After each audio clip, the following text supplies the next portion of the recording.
Hello students, welcome to my channel Maths Booster. चलिए इस video में देखते हैं चैप्टर 8 पॉलिनोमियल्स का वर्कशीट 1।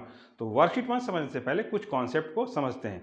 तो चलिए स्टार्ट करते हैं चैप्टर 8 पॉलिनोमियल्स। तो सबसे पहले हम यहाँ पे देखेंगे कि पॉलिनोमियल्स का डिफिनीशन क्या है। An algebraic expression in which the exponents of the variable are non negative integers is called a polynomial. तो सबसे पहले हम यहाँ पे कुछ टर्म्स को समझ लें ताकि हम डिफिनीशन को आसानी से समझ सके। सबसे पहले देखिए एल्जेब्रिक एक्सप्रेशन हम किसको बोलते हैं या हम कैसे उसको लिखते हैं। ठीक है, ये सब क्लास 6 में आप 7th में पढ़ चुके हैं। तो देखिए यहाँ पे क्या है, 3x + 4y + 5 इस तरह आपने लिख दिया। ऐसे एक्सप्रेशन को हम क्या बोलेंगे, एल्जेब्रिक एक्सप्रेशन बोलेंगे। या आपने लिख दिया a + b + c, ये भी क्या हो गया, एक एल्जेब्रिक एक्सप्रेशन है। आपने लिखा यहाँ पे 3x² + 4y² + 10। ठीक है, ये भी क्या है, एल्जेब्रिक एक्सप्रेशन है। तो इस तरह के एक्सप्रेशन को हम क्या बोलते हैं, एल्जेब्रिक एक्सप्रेशन। ठीक है, नेक्स्ट देखिए क्या है यहाँ पे, in which the exponent of the variable. Variable क्या होता है, जिसका वैल्यू हमेशा चेंज होते रहता है। ठीक है, इसमें वेरिएबल क्या है, x है, y है, यहाँ पे क्या है, a b c ये सब क्या है, वेरिएबल है। यहाँ पे भी x है, y है, ये सब क्या है, वेरिएबल्स हैं। ठीक है, आर नॉन नेगेटिव इंटीजर्स। ठीक है, नॉन नेगेटिव इंटीजर्स का मतलब क्या होता है, यहाँ पे पहले तो आप समझिए कि इंटीजर्स किसको बोलते हैं। जैसे हमने यहाँ पे लिख दिया all positive number, all negative number along with 0। तो पॉजिटिव नंबर हमने लिख दिया 1 2 3 4 and so on, -1 -2 -3 -4 and so on. ठीक है, और अलोंग विथ 0, यानी इन तीनों को मिला करके हम क्या बोलते हैं, इंटीजर्स बोलते हैं। ठीक है, तो यहाँ पे बोल रहा है कि वेरिएबल का पावर कैसा होना चाहिए, नॉन नेगेटिव इंटीजर्स होना चाहिए। ठीक है, यानी कि नॉन नेगेटिव मतलब नेगेटिव में नहीं होना चाहिए, पॉजिटिव में होना चाहिए। तो इस तरह का पावर यहाँ पे नहीं हो सकता, पॉजिटिव में होगा। ठीक है स्टूडेंट्स, तो हम यहाँ पे पावर कैसा देंगे, पॉजिटिव में देंगे, इज कॉल्ड ए पॉलिनोमियल। ठीक है, तो फिर से समझिए, ऐसा एल्जेब्रिक एक्सप्रेशन जिसके वेरिएबल का पावर किस में होना चाहिए, नॉन नेगेटिव इंटीजर्स होना चाहिए, वैसे एक्सप्रेशन को हम क्या बोलते हैं, पॉलिनोमियल हम यहाँ पे बोले। और क्या क्या कंडीशन होगा, एक तो हमने देख लिया यहाँ पे कि नेगेटिव में नहीं होना चाहिए। ठीक है, और कौन कौन सा कंडीशन है जिसमें हम देखते हैं कि कोई भी एल्जेब्रिक एक्सप्रेशन पॉलिनोमियल नहीं होगा। ठीक है, तो मैंने यहाँ पे लिखा अदर कंडीशंस जिसमें पॉलिनोमियल नहीं होगा। देखिए, if the power of the variable is in fraction, अगर कोई वेरिएबल है, अगर उसका पावर किस में है, फ्रैक्शन में। ठीक है, जैसे देखिए यहाँ पे लिखा है 2x का पावर कितना है, 3/4। तो ये भी क्या होगा, एल्जेब्रिक एक्सप्रेशन यहाँ पे, यानी पॉलिनोमियल्स ये नहीं होगा। ठीक है स्टूडेंट्स, तो ये पॉलिनोमियल की कैटेगरी में नहीं आएगा क्योंकि इसका पावर किस में है, फ्रैक्शन के फॉर्म में है। ठीक, अगर यहाँ पे 2/2 होता तो ये कट के 1 हो जाता, तब ये हो जाता। ठीक है, नेक्स्ट देखिए क्या है, if the variable is in root, अगर वेरिएबल के ऊपर रूट लगा हुआ है तब भी वो पॉलिनोमियल नहीं होगा, इस चीज का ध्यान दीजिएगा। लेकिन अगर मान लीजिए ऐसे लिखा हुआ है 3 और यहाँ पे x + 4x + 5, अब ये होगा क्या, बिल्कुल होगा, क्योंकि यहाँ पे आपको सिर्फ किस में ध्यान देना है, वेरिएबल पे ध्यान देना है, वेरिएबल का पावर चेक करना है, वेरिएबल पर कहीं रूट तो नहीं लगा है। ये सब चीजें आपको यहाँ पे ध्यान देना है, क्या खोजने के लिए, पॉलिनोमियल समझने के लिए। ठीक है, अब यहाँ पे देखिए इसके ऊपर रूट लगा है, यानी कि ये वाला तो पॉलिनोमियल है और ये वाला पॉलिनोमियल नहीं है। ठीक है, और क्या बोल रहा है, if the rational number have variable in its denominator. ठीक है, यानी कि अगर हमने ऐसा एक्सप्रेशन लिखा है और उसमें अगर हमने फ्रैक्शन का, रैशनल नंबर का इस्तेमाल किया है तो उसके डिनोमिनेटर में क्या होना चाहिए, वेरिएबल नहीं होना चाहिए। इस तरह अगर लिखा हुआ है तो भी वो पॉलिनोमियल नहीं होगा स्टूडेंट्स। ठीक है, तो हमने यहाँ पे क्या क्या देखा कि वेरिएबल का सबसे पहले पावर किस में नहीं होना चाहिए, नेगेटिव में नहीं होना चाहिए। ठीक है, यानी इस तरह नहीं लिखा होना चाहिए, देखिए x - 2। ठीक है, कोई भी वेरिएबल होगा उसका पावर किस में नहीं होना चाहिए, नेगेटिव में नहीं होना चाहिए। ठीक है, दूसरा हमने क्या देखा कि वेरिएबल का पावर फ्रैक्शन में नहीं होना चाहिए, इस तरह नहीं होना चाहिए। तीसरा हमने क्या देखा, किसी भी वेरिएबल के ऊपर रूट नहीं लगा होना चाहिए। ठीक है, और हमने क्या देखा कि अगर हम कोई एक्सप्रेशन लिख रहे हैं और उसके अगर डिनोमिनेटर में वेरिएबल है तब भी वो पॉलिनोमियल नहीं होगा स्टूडेंट। जैसे हमने लिखा है यहाँ पे 3/x, इन सब कंडीशन में क्या होगा, हमको यहाँ पे सिर्फ वेरिएबल को ध्यान देना है कि वेरिएबल किस फॉर्म में लिखा है। ठीक है, अगर वेरिएबल का पावर नेगेटिव में है, फ्रैक्शन में है, उसके ऊपर रूट लगा है या वेरिएबल डिनोमिनेटर में है तो वो पॉलिनोमियल नहीं होगा स्टूडेंट्स, ठीक है। इतने कंडीशन में वो पॉलिनोमियल नहीं होता है, ठीक। अब जैसे मैं यहाँ पे एग्जांपल दे रहा हूँ, देखिए ये पॉलिनोमियल है क्या, x to the power 2 plus 3x plus 4, ठीक है। ये पॉलिनोमियल का है क्या, बिल्कुल है। और एक चीज यहाँ पे आपको ध्यान देना है स्टूडेंट्स कि हम इस चैप्टर में सिर्फ एक ही तरह के वेरिएबल का यूज करेंगे, हमको यहाँ पे 2 वेरिएबल्स का यूज नहीं करना है। जैसे मैंने यहाँ पे देखिए 2 वेरिएबल्स का यूज किया है, यहाँ पे 3 वेरिएबल्स का यूज किया है, फिर यहाँ पे 2 का किया है। तो हमको इस चैप्टर में सिर्फ एक ही तरह के वेरिएबल्स का यूज करना होगा अपने पॉलिनोमियल या अलजेब्रिक एक्सप्रेशन में, ठीक है। और देखिए कंडीशन जैसे लिखा है 3√x प्लस 4x प्लस 5, ठीक है। क्या ये पॉलिनोमियल है, ये पॉलिनोमियल नहीं है। देखिए यहाँ क्या है, वेरिएबल के ऊपर यहाँ पे क्या लगा हुआ है, रूट लगा हुआ है, तो ये पॉलिनोमियल नहीं होगा, ठीक है फ्रेंड्स। तो अब आप समझ गए होंगे कि किस तरह के हम अलजेब्रिक एक्सप्रेशन को पॉलिनोमियल बोल सकते हैं। बस हमको क्या करना है, वहाँ पे वेरिएबल के पावर को ध्यान रखना है, यह देखना है कि वेरिएबल किस तरीके से लिखा हुआ है। मैंने आपको बता दिया है कि किस किस कंडीशन में वो पॉलिनोमियल नहीं होगा, तो वो चीज़ को आपको ध्यान देना है कि वेरिएबल में नेगेटिव नहीं साइन होना चाहिए पावर उसका, फ्रैक्शन में नहीं होना चाहिए, रूट के फॉर्म में नहीं होना चाहिए वेरिएबल, और डिनोमिनेटर में वेरिएबल नहीं होना चाहिए, ठीक है। अगर ये सब चीज़ें नहीं है वेरिएबल के साथ तो हम उस एक्सप्रेशन को पॉलिनोमियल बोल सकते हैं, ठीक है स्टूडेंट्स। चलिए स्टूडेंट्स देखते हैं नेक्स्ट क्या है, टर्म्स इन अ पॉलिनोमियल, ठीक है। टर्म्स का मतलब यहाँ पे क्या होता है, सबसे पहले आप समझिए कि टर्म्स किसको बोलते हैं। जैसे हमने लिखा है यहाँ पे polynomial 3x² minus 2x plus 3, ठीक है स्टूडेंट्स। ये मैंने एक पॉलिनोमियल यहाँ पे लिखा। अब इस पूरे को हम एक टर्म बोलेंगे, फिर दूसरा टर्म लेना होगा तो हम साइन के साथ यहाँ पे लेंगे, फिर तीसरा टर्म लेना होगा तो हम साइन के साथ यहाँ पे लेंगे, ठीक है फ्रेंड्स। यानी साइन के साथ ये क्या हो गया, देखिए ये एक अलग टर्म हुआ, ये एक अलग टर्म हुआ और ये एक अलग टर्म हुआ, तो ये तीनों टर्म्स मिलेंगे तो क्या बनेंगे, यहाँ पे पॉलिनोमियल बनेगा, ठीक है फ्रेंड्स। चलिए अब हम यहाँ पे नेक्स्ट समझते हैं कितने तरह के पॉलिनोमियल्स होते हैं। सबसे पहला देखिए मोनोमियल। मोनोमियल एक ऐसा पॉलिनोमियल है जिसमें सिर्फ एक टर्म होता है, ठीक है ना। तो लिखा है मोनोमियल क्या, a polynomial which have only one term, जिसमें सिर्फ एक टर्म होगा। जैसे हमने यहाँ पे लिखा 3x² कॉमा 4y कॉमा -7, ठीक है। इस तरह देखिए इसमें सिंगल सिंगल टर्म है तो इसको हम लोग बोलेंगे मोनोमियल। नेक्स्ट देखते हैं binomial. A polynomial which have 2 different terms, यहाँ पे क्या होना चाहिए, 2 डिफरेंट टर्म्स होना चाहिए, ठीक है। जैसे मैंने यहाँ पे लिखा है देखिए 3x² प्लस 2x, ठीक है। ये दोनों देखिए क्या है, डिफरेंट है। अब मान लीजिए हमने यहाँ पे सेम लिखा तो कैसे हो जाएगा, 3x² प्लस 4x², ठीक है। ये क्या हो जाएगा, ये किस में जाएगा, मोनोमियल में जाएगा, क्योंकि अभी हम इसको ऐड यहाँ पे कर सकते हैं, ठीक है। तो यहाँ पे देखिए हमने 2 अलग अलग टर्म लिया है, x लिया, लेकिन यहाँ x का पावर अलग अलग है, इसलिए हम इसको यहाँ पे प्लस नहीं कर सकते हैं। दूसरा एग्जाम्पल देखिए 3x³ -7, ये भी एक क्या है, बाइनोमियल है, ठीक है। अलग अलग टर्म्स यहाँ पे हैं। नेक्स्ट देखिए यहाँ पे क्या है, trinomial, polynomial which have 3 different terms. अब यहाँ पे अलग अलग 3 डिफरेंट टर्म्स होना चाहिए, ठीक है। तो चलिए यहाँ पे लिखते हैं 3a³ प्लस 3a² प्लस 4, ठीक है।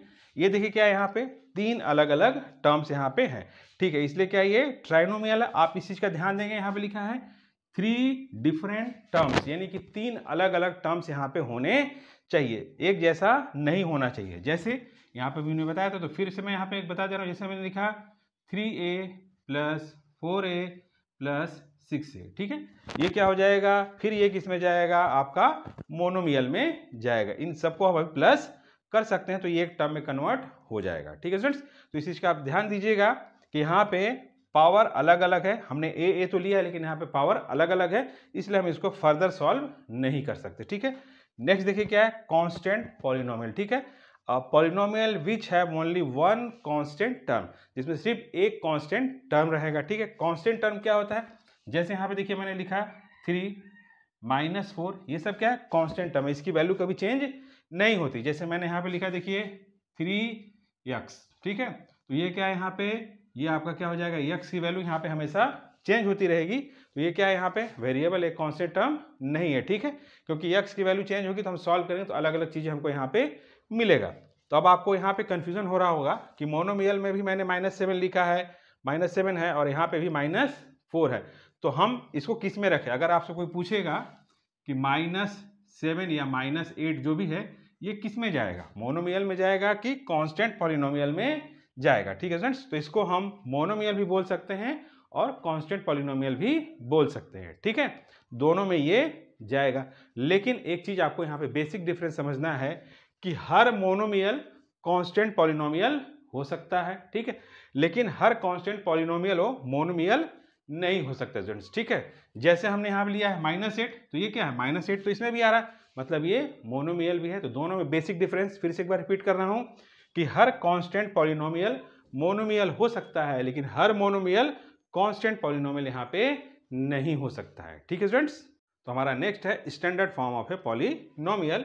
देखिए क्या होता है, when the terms of a polynomial are written in decreasing order of the powers of the variable, यानी जो हमारे टर्म्स है अगर उसके वेरिएबल के पावर डिक्रीजिंग ऑर्डर में रखे हुए हैं तो हम वैसे पॉलिनोमियल को क्या बोलते हैं, standard form of a polynomial. ठीक है, देखिए यहाँ वेरिएबल का पावर क्या है, 4, यहाँ 3, यहाँ 2, यहाँ 1, यहाँ 0, यानी ये डिक्रीजिंग ऑर्डर में लगा हुआ है। ठीक है स्टूडेंट्स, तो ऐसे पॉलिनोमियल को हम क्या बोलेंगे, standard form of a polynomial. ठीक है, पावर उल्टा सीधा नहीं होना चाहिए। देखिए यहाँ पे क्या है, यहाँ 2 है, यहाँ 3 है, यहाँ 1 है, यहाँ 0 है, तो ये क्या है, ये स्टैंडर्ड फॉर्म में नहीं है। पहले किसको होना चाहिए था, इसको होना चाहिए था, फिर इसको यहाँ पे होना चाहिए था, तब ये standard form of a polynomial होता। तो ये पॉलिनोमियल तो है लेकिन standard form of a polynomial ये नहीं है, ये वाला आपका स्टैंडर्ड फॉर्म में है। ठीक है स्टूडेंट्स, चलिए नेक्स्ट देखते हैं, डिग्री ऑफ ए पॉलिनोमियल।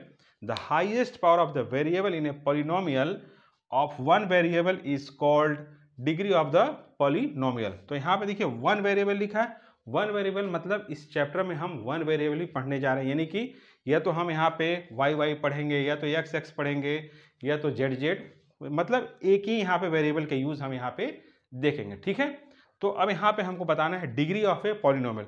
तो जितने भी यहाँ पे वेरिएबल्स दिए हुए हैं, ठीक है, उसमें देखना है कि हाईएस्ट पावर इसमें कितना है। ठीक है, तो यहाँ पे देखिए हाईएस्ट पावर क्या है वेरिएबल का, 4 है, यानी इसका क्या हो जाएगा, डिग्री हो जाएगा।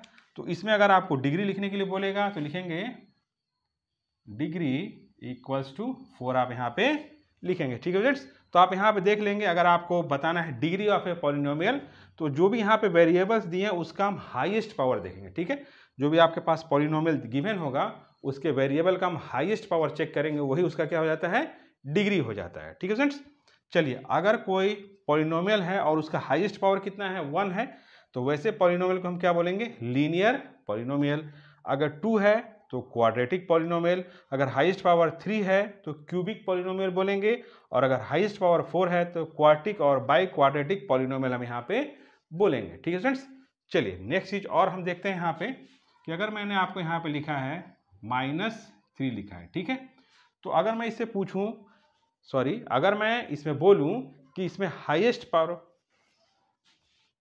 यहाँ पे है -3, ठीक है, अगर मैं आपसे मैं पूछूं कि इसका डिग्री कितना है तो आप कैसे बताएंगे, क्योंकि डिग्री हम तभी बता सकते हैं जब वहाँ पे कोई वेरिएबल होगा तब। ठीक है स्टूडेंट्स, तो इसके साथ तो कोई वेरिएबल नहीं है, तो ये क्या है, कांस्टेंट पॉलिनोमियल। ठीक है स्टूडेंट्स, अगर मैं आपसे पूछूं कि इसका डिग्री कितना होगा तो आप कंफ्यूज हो जाएंगे।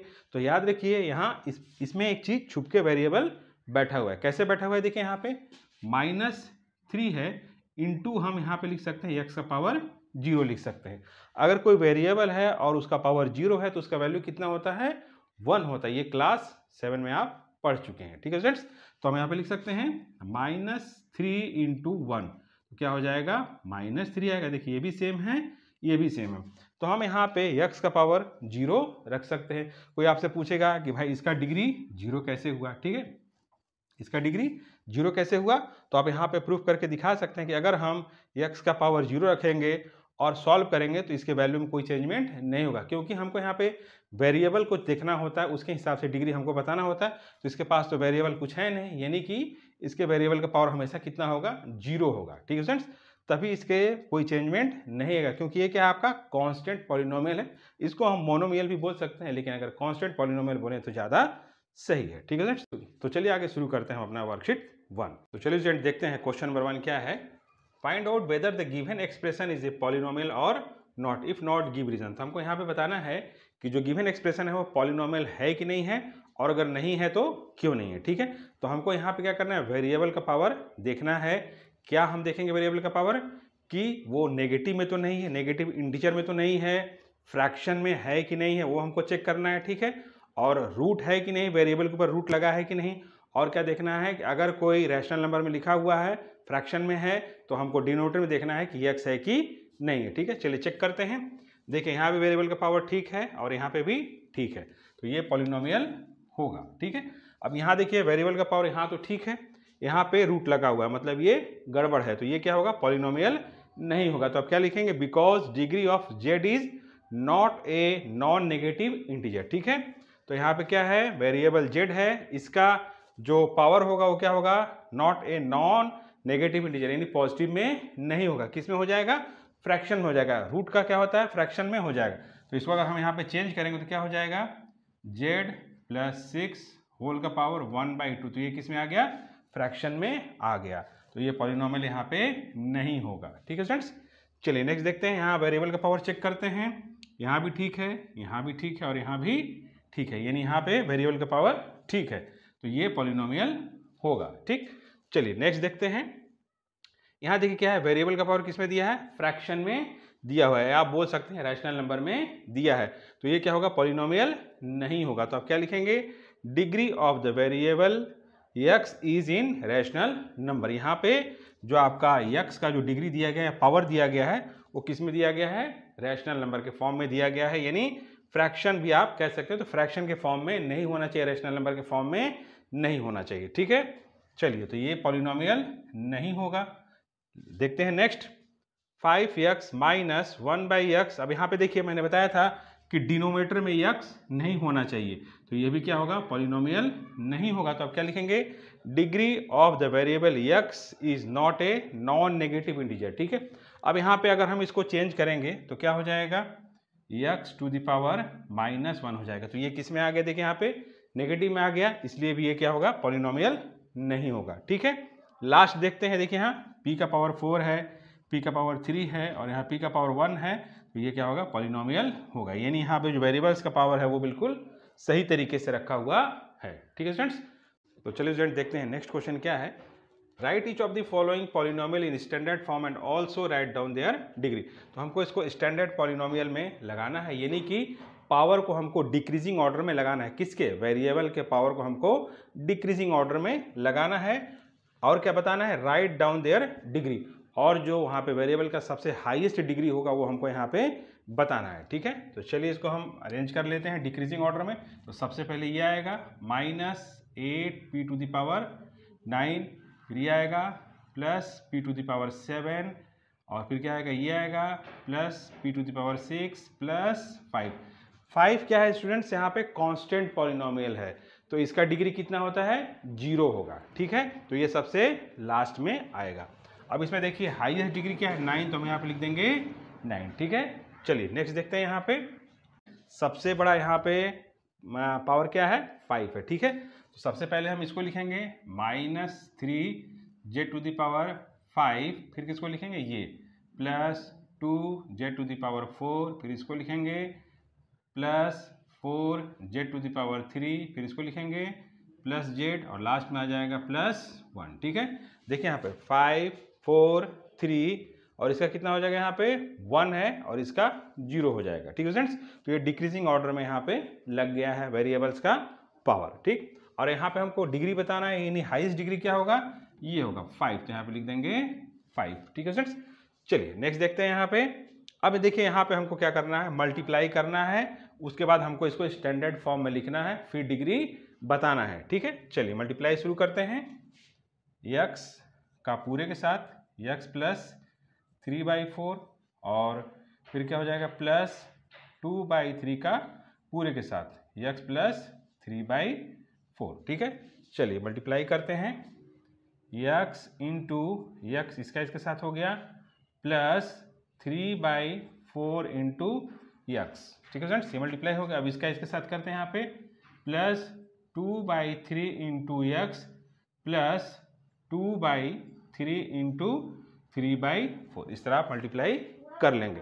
अब यहाँ पे देखते हैं कोई कट हो रहा है क्या, यहाँ पे यहाँ तो कुछ नहीं होगा तो क्या हो जाएगा, यहाँ पे एक्स स्क्वायर हो जाएगा और यहाँ पे क्या हो जाएगा प्लस 3/4x यहाँ पे होगा। ठीक है स्टूडेंट्स, चलिए अब यहाँ पे मल्टीप्लाई कर लेते हैं, प्लस 2/3x यहाँ पे कट होगा, 3 कैंसिल, 2 1 जा 2, 2 2 जा 4, यहाँ पे कितना आ गया प्लस 1/2। अगर यहाँ पे कहीं कट हो रहा है तो आप कट भी कर सकते हैं। ठीक है, अभी देखिए यहाँ पे हम इसको फर्दर और सॉल्व कर सकते हैं, तो हम क्या करेंगे, इन दोनों का यहाँ पे एलसीएम लेंगे तो क्या हो जाएगा, देखिए एक्स स्क्वायर प्लस 4 और 3 का एलसीएम कितना होता है 12, तो हम यहाँ पे लिख देंगे 12।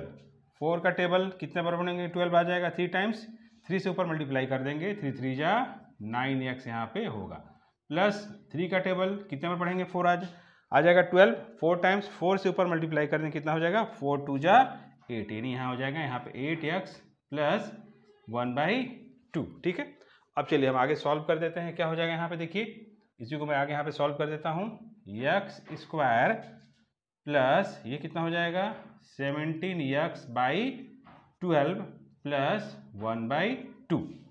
ठीक है फ्रेंड्स, ये हमारा क्या हो गया, देखिए यहाँ पे स्टैंडर्ड फॉर्म में हो गया, इसको हमको स्टैंडर्ड फॉर्म में करने की जरूरत नहीं, ऑलरेडी है।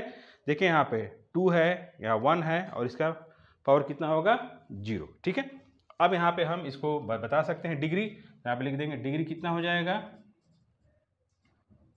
डिग्री हो जाएगा 2। चलिए अब नेक्स्ट सॉल्व करते हैं, इसको भी हमको क्या करना पड़ेगा, मल्टीप्लाई करना पड़ेगा, एक्स स्क्वायर का पूरे के साथ एक्स स्क्वायर प्लस 4/3 फिर माइनस 2/3 का पूरे के साथ एक्स स्क्वायर प्लस 4/3, यहाँ पे हम मल्टीप्लाई कर देंगे।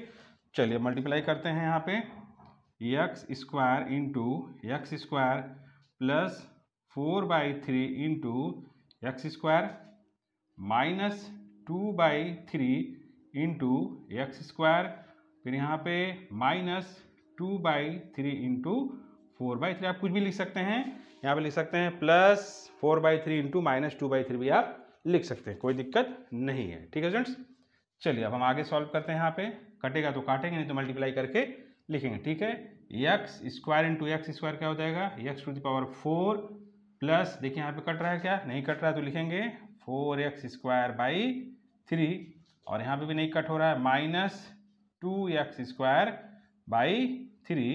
यहाँ पे देखिए कट हो रहा है क्या, यहाँ पे नहीं कट हो रहा है तो मल्टीप्लाई कर देंगे, माइनस 8/9 यहाँ पे हो जाएगा। ठीक है, अभी हम इसको फिर फर्दर सॉल्व कर सकते हैं, तो यहाँ पे देखिए स्टूडेंट्स, यहाँ डिनोमिनेटर सेम है तो हमको यहाँ पे एलसीएम लेने की ज़रूरत नहीं है, तो हम इसको एज इट इज सॉल्व कर सकते हैं। तो चलिए कर देते हैं, x to the power 4 plus इसको सॉल्व करें कितना आ जाएगा, प्लस 2x² 3 यहाँ पे होगा। ठीक है, और माइनस 8/9 ये एज इट इज हो जाएगा।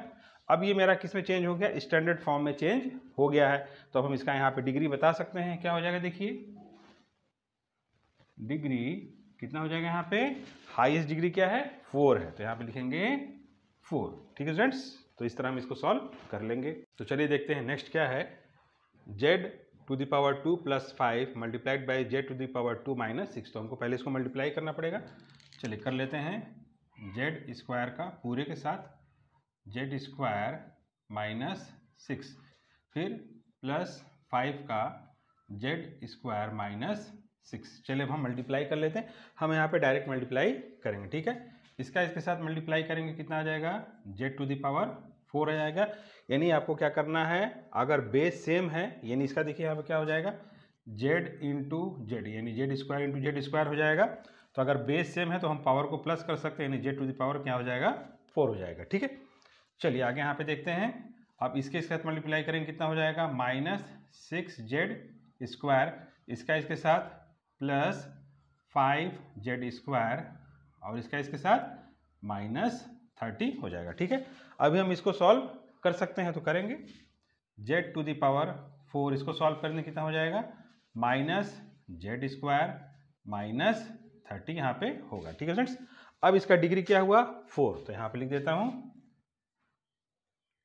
डिग्री कितना हो जाएगा इसका 4 होगा। ठीक है, चलिए अब हम नेक्स्ट यहाँ पे देखते हैं क्या हो जाएगा। यहाँ पे देखिए, अब हम इसको मल्टीप्लाई करेंगे y का पावर 3 इसके साथ पूरे के साथ -5 और -4 का इस पूरे के साथ y⁻³ -5। चलिए अब हम यहाँ पे मल्टीप्लाई कर लेते हैं। इसके साथ करें कितना हो जाएगा, यहाँ पे आप 3 × 3 9 नहीं आप लिखेंगे, ठीक है। कितना हो जाएगा, 6 हो जाएगा, y⁻6 होगा यहाँ पे। और इसका साथ होगा तो कितना हो जाएगा, -5y3 और यहाँ पे कितना हो जाएगा, -4y3। इसके साथ करेंगे तो माइनस माइनस हो जाएगा प्लस यहाँ पे, और 4 5 जा 20 यहाँ पे होगा। इसको हम अभी आगे सॉल्व कर सकते हैं, तो कर देते हैं। y⁻6 और यहाँ कितना हो जाएगा, -9y⁻3 + 20। तो इसका डिग्री कितना हो जाएगा, हमको हाईएस्ट पावर यहाँ पे देखना है। ये अपने आप स्टैंडर्ड फॉर्म में देखिए लगा है, यहाँ पे भी स्टैंडर्ड फॉर्म में लगा हुआ है, ठीक है स्टूडेंट्स। यहाँ पे स्टैंडर्ड फॉर्म में लगा है। अब यहाँ पे हाईएस्ट डिग्री क्या है, 6 है, तो हम यहाँ पे लिख देंगे 6, ठीक है। चलिए अब हम नेक्स्ट क्वेश्चन सॉल्व करते हैं। फिर यहाँ पे हमको मल्टीप्लाई करना है। चलिए करते हैं, p² + 7, फिर यहाँ पे +2p² + 7। चलिए मल्टीप्लाई करते हैं। इसके साथ मल्टीप्लाई कितना होगा, तो कितना हो जाएगा, p⁴ + 7p² और इसका कितना हो जाएगा, +2p² और 2 7 जा 14 यहाँ पे होगा, ठीक है। अभी हम इसको फिर से सॉल्व कर सकते हैं, तो चलिए आगे सॉल्व कर देते हैं। p⁴ इन दोनों को प्लस कर देंगे, कितना हो जाएगा, +9p² + 14, ठीक है। ये स्टैंडर्ड फॉर्म में है। अब इसका हमको हाईएस्ट डिग्री बताना है, यानी डिग्री बताना है, तो कितना हो जाएगा, डिग्री इसका कितना हो जाएगा, 4 होगा, ठीक है। अब इसको देखिए नेक्स्ट क्वेश्चन, यहाँ हमको सिर्फ अरेंज करना है, यहाँ मल्टीप्लाई नहीं करना है, ठीक है। तो इसमें हम देखते हैं, सबसे पहले हाईएस्ट डिग्री कितना है, यहाँ पे 3 है, तो सबसे पहले इसको लिखेंगे -2/3 z⁻3। फिर इसके बाद क्या आएगा, ये वाला आएगा -3/4 z⁻2। फिर ये आ जाएगा +5/6 z और लास्ट में आ जाएगा +1। ये हमने इसको स्टैंडर्ड फॉर्म में अरेंज कर दिया। अब इसका हमको डिग्री बताना है, तो चलिए लिख देते हैं।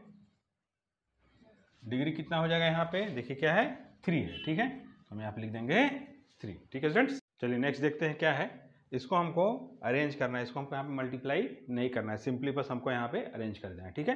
तो चलिए अरेंज करते हैं, ठीक है। सबसे पहले कौन सा आएगा, ये आएगा 15p⁻6। फिर इसके बाद ये आएगा -p⁵। फिर ये आएगा +4p⁻2। फिर ये आएगा +4p और लास्ट में आएगा +3। ये आपका स्टैंडर्ड फॉर्म में हो गया। अब हमको यहाँ पे क्या बताना है, डिग्री, ठीक है। तो लिखते हैं, डिग्री कितना है, सबसे हाईएस्ट हमको देखना है, 6 है यहाँ पे, तो लिखेंगे 6, ठीक है। चलिए यहाँ पे भी हम स्टैंडर्ड फॉर्म में इसको कर लेते हैं।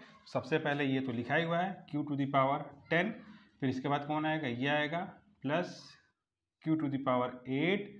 प्लस फिर ये आएगा q⁻6 और लास्ट में -q⁴ आ गई। ये हमने यहाँ पे डिसेंडिंग ऑर्डर में लगा दिया, ठीक है। अब जो हाईएस्ट है वो हमको वो क्या हो जाएगा, मेरा डिग्री हो जाएगा, ठीक है। तो यहाँ पे लिखते हैं,